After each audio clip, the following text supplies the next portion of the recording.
My name's Joe Wiesnett. I'm the owner of Buffalo Wood Turning Products.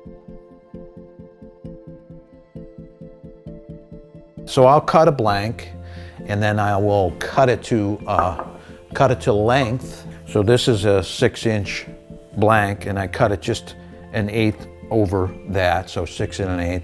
And then I'll take it over to the drill press to put the threaded insert in this piece, glue it in, and it's a pressure fit as well as glue, and then it'll sit for a day.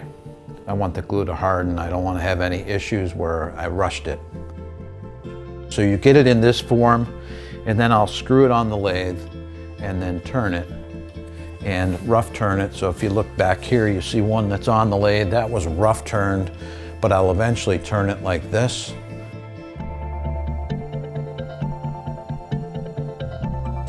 And then sand it down completely, get it ready to go.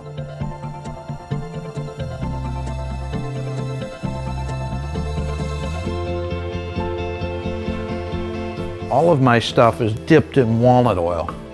And the reason I use walnut oil is because walnut oil is the clearest oil that there is. It dries the hardest of any oil, and it's a natural product.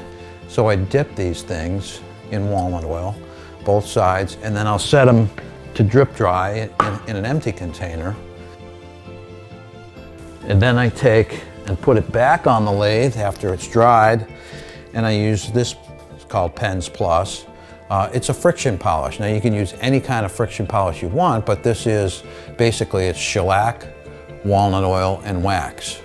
And you put it on the lathe, and you turn the finish at high speed to actually cure the finish.